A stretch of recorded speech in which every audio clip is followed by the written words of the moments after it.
Niining panahon nga ang putling ebanghelyo gihagis sa mga hiwi nga pagtulunan. Kinahanglan mo barug ang mga tinunan ni Kristo sa pagpakigbisog sa paglaban sa pagtuo, nga magkausa ug alang sa tanang panahong gihatag sa Dios ngadto sa iyang katawan. Maoy hinungdan nga namugna kining tulumanon ang putling ebanghelyo. 30 minutos nga pagsabwag sa tinuod nga ebanghelyo. Kauban ni Pastor Jeremias Hangad, ang putling ebanghelyo. Tulumanon nga gihatod kaninyo sa Herald of Grace Radio Ministries Philippines. Ang putling ebanghelyo.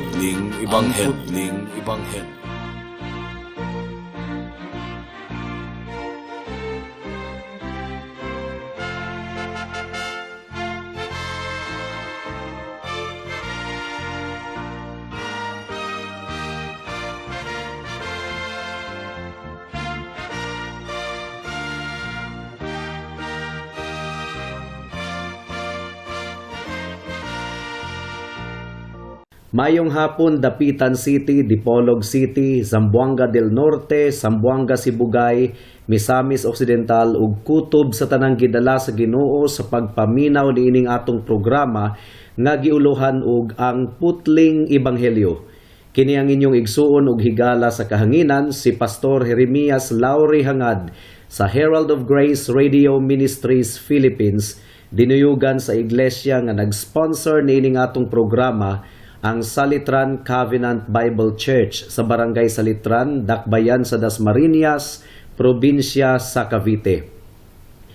Ang atong teksto ning takna sa kahaponon makita sa mga Buhat Kapitulo 13, versikulo 21 hangtod sa 25. Ang giingon diri, ug sa diha nga nangayo silag hari, gihatag sa Dios kanila si Saulo, ang anak ni Kis sa banay ni Benjamin, aron maoy maghari kanila sulod sa 40 katuig.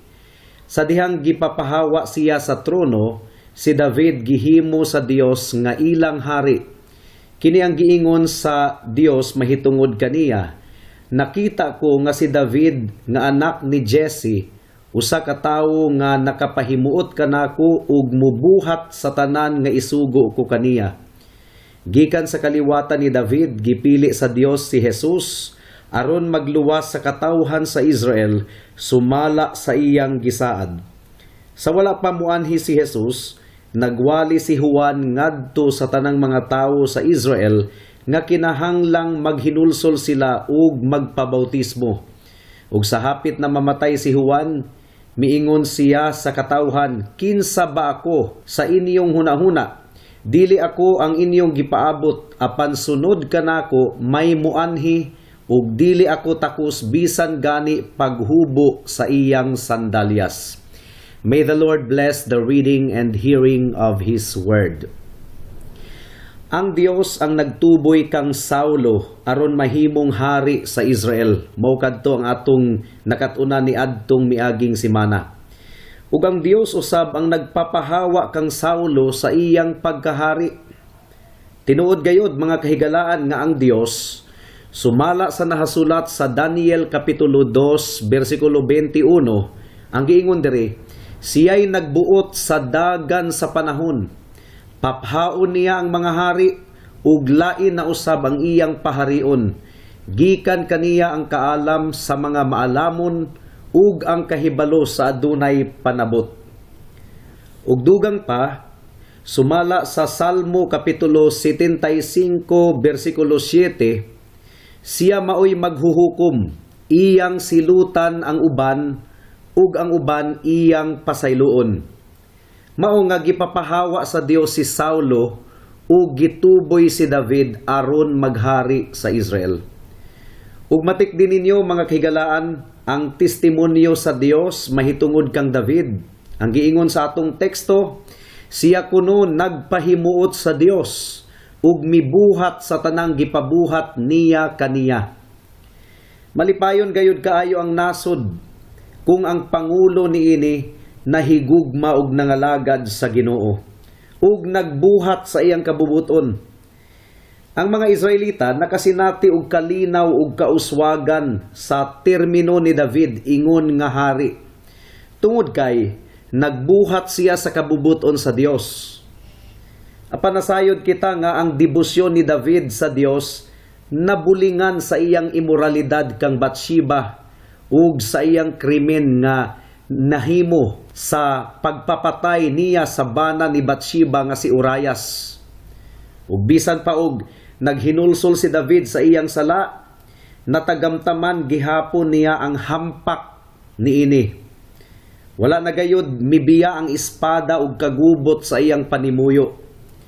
Ug nagpakita lamang kini mga kahigalaan nga bisan pa ang pinakadibutong sulugoon sa Dios niining kalibutana makasasala gihapon ug nanginahanglan gayud sa kaluoy sa Dios. Apan ang grasya sa Dios, sumala pa sa Salmo 32, nagtabon sa mga kasalanan ni David. Human siya maghinulsol ug nakig-uli sa Dios. Ug sukad kaniadto, wala na gayoy nakatupong pa sa debosyon ni Haring David ngadto sa Dios. Apan ang iyang kaliwat nga si Jesus, nga Dios usab ni David, sumala pa sa Salmo kapitulo 110 versikulo 1, maulamang ang nakalabaw sa iyang debosyon. Gisunod ni Jesus ang tanang balaod sa Dios, walay gisupak bisag usa. Matud pa sa Pilipos kapitulo 2 versikulo 8, nagpaubo siya ug nagmasinugtanon hangtod sa kamatayon, bisan pa sa iyang kamatayon sa cross. Mag-focus ta sa versikulo 23 sa atong pamalandong ning takna sa kahaponon. Ug ang duha ka bahin sa atong pamalandong karon mao kini. Una, ang saad sa Ginoo ngadto kang David. Ikaduha, ang katumanan sa saad sa Ginoo ngadto kang David. Mudangat na kita sa unang punto. Ang saad sa Ginoo ngadto kang David. Matud pa sa bersikulo 23 sa atong teksto, gipadala si Jesus ngadto sa Israel gikan sa kaliwatan ni David, sumala sa iyang gisaad. Well, unsa man gyud ang saad sa Ginoo ngadto kang David? Naka-record kini sa ikaduhang Samuel kapitulo 7 versikulo 8 hangtod sa 17. Taas-taas ni nga teksto, so ako lang isa-marise karon. Gisaad sa Dios ngadto kang David, nga ang iyang anak mulingkod sa iyang trono isip hari hangtod sa kahangturan. Well, natuman kining maong saad diha kang Jesus, ang bantugang kaliwat sa mga anak ni David. Ug kung buot hunahunaon, anak gayud ni David, nga naghari na karon, dili lamang sa nasod sa Israel, kundili sa tibuok kalibutan. Naghari na si Hesukristo karon, ingon nga hari sa tanang mga hari, ug Dios sa tanang mga Dios. Gani, sa tinuod lang mga kahigalaan, ang pag-ampo ni David sa ikaduhang Samuel kapitulo 7, versikulo 19, nagpakita kanato nga giila ni David nga dili lamang alang sa Israel ang katumanan sa saad sa Ginoo ngadto kaniya, mahitungod sa iyang anak nga maghari hangtod sa kahangturan, kundili alang sa tibuok kalibutan. Usbon ko, dili lamang sa nasod sa Israel, kundili alang sa tibuok kalibutan. Nasabtan ni David ang buot ipasabot ni adtong maong saad sa Ginoo kaniya. Nasabtan ni David nga ang saad sa Ginoo naglangkob gayud sa tibuok kalibutan. Susama sa gisaad sa Ginoo ngadto kang Abraham sa Genesis kapitulo 22 versikulo 18. Atong paminawon ang Genesis 22 verse 18, ang giingon diri, ug pinaagi sa imong binhi mapanalanginan ang tibuok kalibutan. Ug nasayod kita mga kahigalaan nga si Jesus ang katumanan niini nga saad sa Dios ngadto kang Abraham, tungod kay Klaro kaayong gipasabot kini kanato ni Apostol Pablo sa iyang sulat ngadto sa mga taga-Galasya. Gi-explain ni Pablo na si Kristo ang katumanan sa saad sa Dios ngadto kang Abraham. Siya ang binhi nga pinaagi kaniya mapanalanginan ang tibuok kalibutan. Mao nga ang plano sa Dios alang sa kaluwasan dili lamang alang sa nasud sa Israel kundili alang sa tibuok kalibutan. Dalaygon kaayo ang atong buhi nga Dios. Ug mao kini ang sentro sa atong ikaduhang punto. Ang katumanan sa saad sa Ginoo ngadto kang David. Well, gipasabot ko na kaninyo mga kahigalaan nga ang katumanan sa saad sa Ginoo ngadto kang David mao ang paghari ni Hesukristo sa tibuok kalibutan karon. Si David usa ka matarong nga hari nga nangulo sa mga katawhan sa Dios niadtong daang kasabutan. Apan si Jesus mao ang labing matarong nga hari nga naghari karon sa mga katawhan sa Dios sa bag-ong pakigsaad. Pinaagi kang Kristo nga kaliwat sa harianong banay ni Huda nga mauusab ang kaliwat ni David. Natuman ang saad sa Ginoo kang David nga ang iyang gingharian mulungtad hangtod sa kahangturan. Ang pangutana niini mga kahigalaan, sa unsang paagi ang kinabuhi ni David nagsilbing anino sa atong Ginoong Hesukristo? Una, si Haring David magbalantay sa karnero nga nahimong hari sa Israel.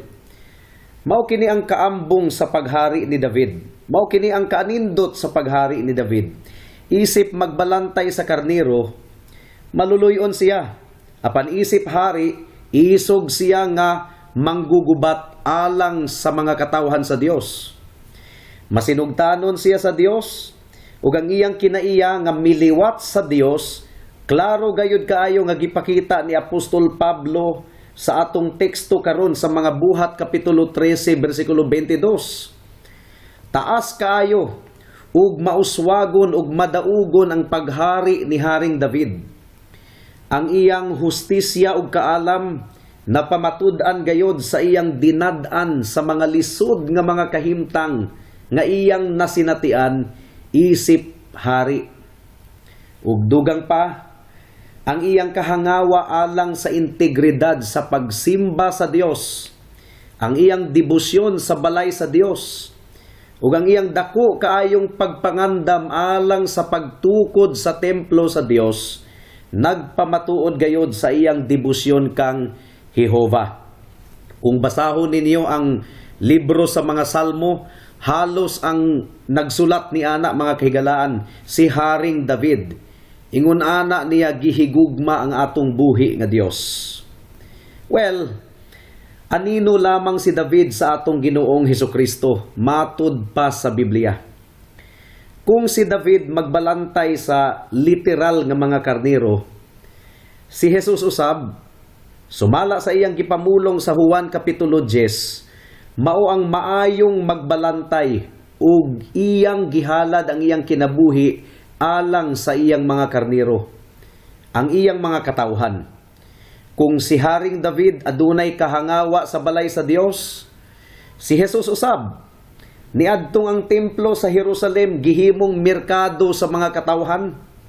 Iya kining gilimpyuhan pinaagi sa pagpalayas sa mga kawatan didto sa templo.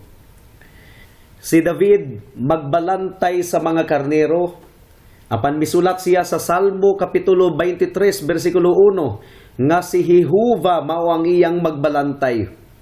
Ug wala gayoy makulang kaniya. The Lord is my shepherd, I shall not want.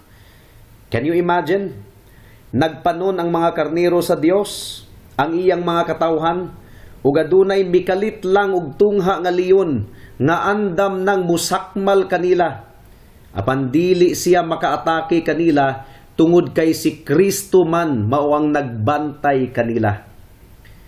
Matud pa ni Apostol Pedro, si Satanas naglibot-libot sama sa nagagulo nga leon nga nangita og tukbunon. Apan si Jesus ang atong magbalantay ug wala gayoy makulang kanato. Isip magbalantay, iya kitang giprotektahan, iya kitang giatiman o gipakaon sa iyang gamhanan nga pulong. Sama sa pagbantay ni David sa iyang mga karniro gikan sa kadaot, si Kristo usab mga kaigsuonan isip gamhanang magbalantay sa atong mga kalag. Mao ang magatiman kanato hangtod sa atong kamatayon ug hangtod sa pagbalik niya sa katapusang adlaw. Ikaduha nga pagpakita sa pagkaanino ni David sa iyang kaliwat nga si Jesus mao kini. Si David gidihugan sa Dios ingon nga hari. He was the anointed king of Israel in the old covenant. Ang pagdihog mga kahigalaan nagpakita kini nga gipili o gilain sa Dios si David alang kaniya. Ang pagdihog sa daang tugon naglangkob og pagbubuog lana sa ulo sa pinili atubangan sa presensya sa Dios. Well, si Jesus usab gitawag og Kristo nga ang buot ipasabot sa pulong nga Kristo, the anointed one or ang dinihugan.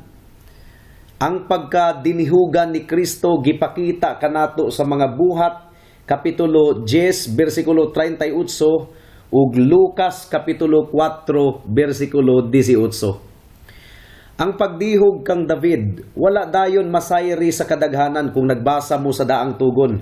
Nagpaabot pa si David og daghang mga katuigan, adisir na realize ang pagdihog ni propetang Samuel kaniya.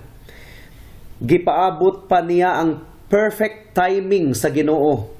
Aron tiunay na gayud siyang makalingkod sa iyang trono, isip hari sa Israel. Wala day siya makalingkod dayon. Wala nga atong Ginoong Hesukristo usab nahimo una nga ordinaryong anak sa panimalay ni Jose ug ni Maria, adisir siya gidihugan ingon nga hari. Gani nagantos una siya didto sa cross, adisir siya gikuronahan sa amahan ingon nga hari sa tanang mga hari sa adlaw sa iyang pagkabanhaw. Ug bisan karon naglingkod na si Jesus sa iyang trono isip hari sa tibuok kalibutan, apan ang iyang pagkahari wala gihapon giila sa mga kadaghanang mga katawhan dinhi sa kalibutan. Si Kristo nga dinihugan naghari na karon, apan mapailubon gayud siyang nagsudong sa mga rebelde ug manggisinupakon kaniya hangtod karon. O kining pagpailob ni Kristo mulungtad kini hangtod sa adlaw sa paghukom, sa adlaw sa iyang pagpanimalos. Ang Biblia nagaingon nga muabot ang panahon nga ang tibuok kalibutan muilara gayod sa iyang pagkahari. Karon wala pa si Kristo giila sa tibuok kalibutan. Giila lamang si Kristo sa iyang mga katawhan. Bisag si Satanas nga nagdumili sa pag-ila ni Jesus karon, mapugos gayod og angkon sa katapusang adlaw nga si Jesus gayod ang hari sa tanan.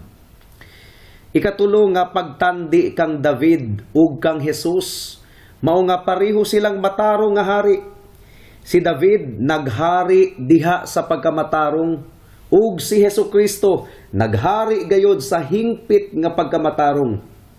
Si Haring David andam sa pagsunod sa tanang sugo sa Dios. Naghari siya nga may hustisya ug katarong.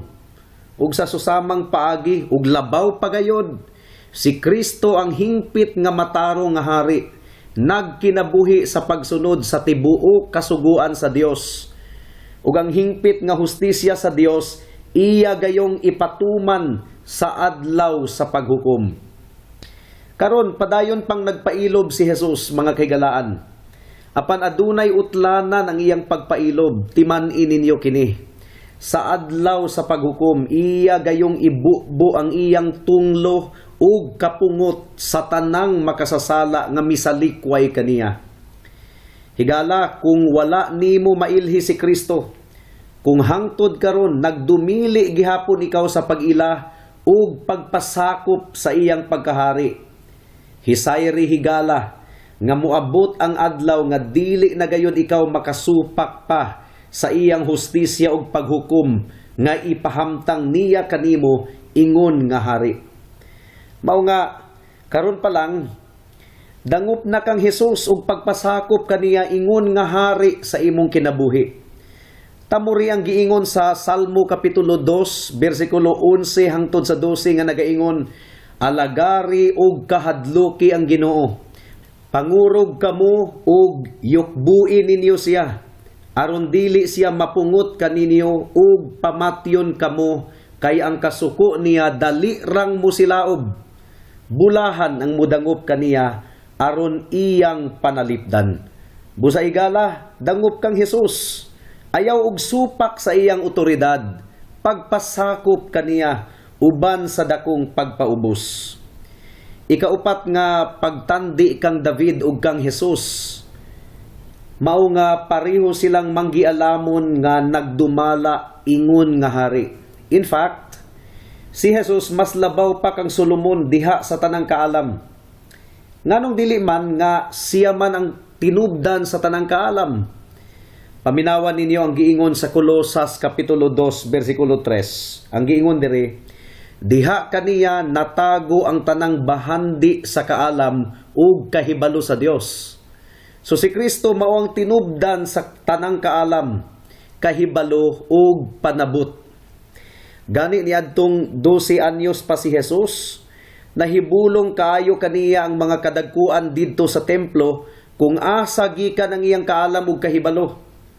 Naka-record kini sa Lucas Kapitulo 20, versikulo 40. Ug kung mabalandong kita sa pulong ni Kristo, mahibulong gayud kita sa dili masukod niya nga kaalam ug kahibalo sa pagtagik niya sa tanang mga panghitabo dinhi sa kalibutan. Mao nga dili nato pwedeng questionon ang iyang kaalam kung kita makasinati og mga kalisod sa atong kinabuhi isip Kristohanon. For example, kung dili niya ipasinati nato ang mga kalisod, dili na nato tinguhaon pa ang iyang pagbalik. Apan gumikan sa mga kalisod nga iyang ginapasinati kanato from time to time, mapahinumduman kita nga adunay mansyon didto sa langit nga iyang gitagana alang sa iyang mga katawhan. Sa tinuod lang, makasala gayud kita kung mureklamo kita sa Dios kung nganong makasinati kita og mga suliran ug kalisod. The Lord knows that problems drive us to pray and to draw near to Him. Kay kung wala kita'y problema, dili na kita mahimong mainampuon ug masinaligon kaniya. Wais ra gayud kaayo ang Ginoo mga kigalaan. Mao nga mupasakop kita sa iyang pagbulutan. Ang iyang pamaagi mas labaw gayud sa atong pamaagi. Dili nato masukod ang kaalam sa iyang pagmando. Mudangat na kita sa mga aplikasyon. Alang sa mga kauban nga magtotoo diha kang Kristo, kinahanglang masabtan nato nga labaw gayud kaayo ang Dios sa iyang kaalam ug kahibalo. Ayaw intawon insultuha ang Ginoo sa imong mga pagreklamo kung makasinati ikaw og mga suliran ug kalisod. Tuuhi ang giingon sa Roma Kapitulo 8, versikulo 28, nga sa tanang butang nagpanglihok ang Dios alang sa kaayuhan sa iyang mga katawhan. Ang tanang gitakda sa Dios nga atong masinatian, musangpot gayod sa atong kaayuhan, sumala sa iyang saad.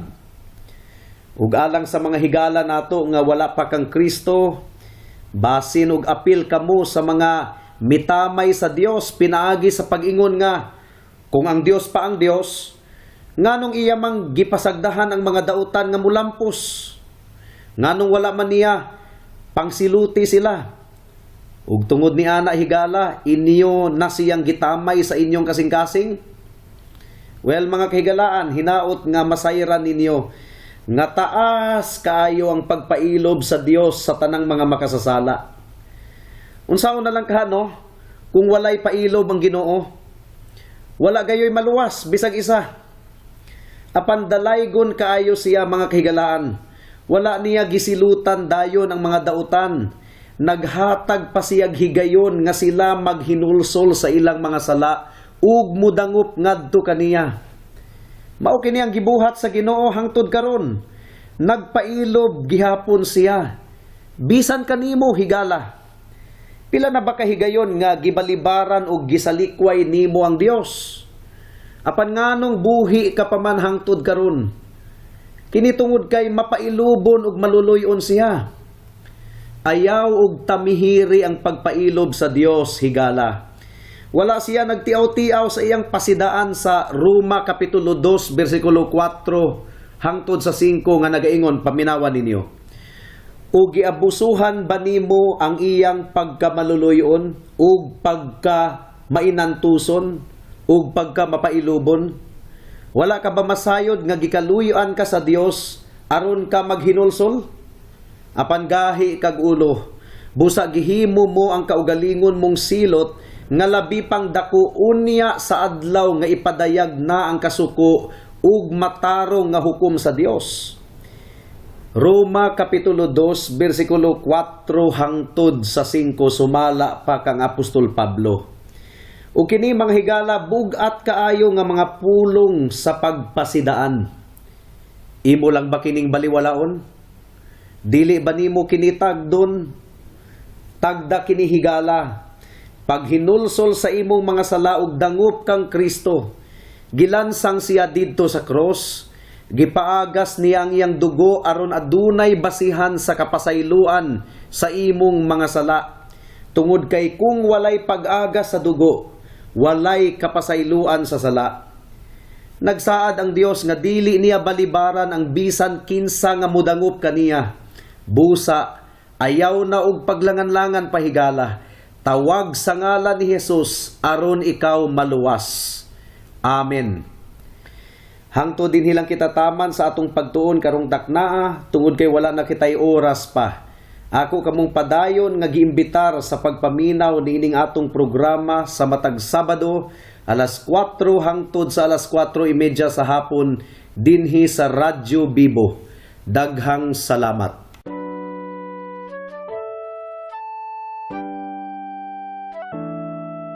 Noon ay bulag ako sa daan ng kaligtasan. Tulad ng marami, nakatuon ako sa sarili. Mabait naman at matulungin at walang kapwang inabuso. Kung kaya't ang tiwala ko, malamang ligtas ako.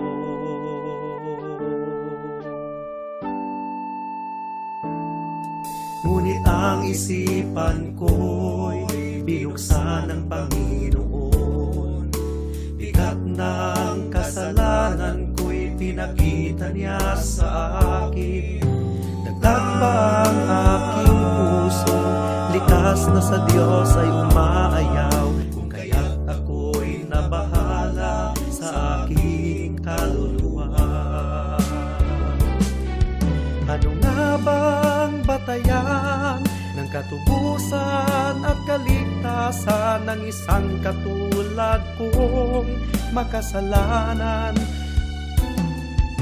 Ngayon ay batid ko na ako'y walang magagawa upang ituwid ang aking kaluluwa sa harapan ng Diyos. Ako'y tumawag kay Jesus at nagtiwala ng lubos sa kanyang kapatawaran at awang puspos. Siya lang ang manunubos pagkat siya'y namatay sa krus. Dahil sa aking kasalanan, ang sumpa sa kanya'y binuhos.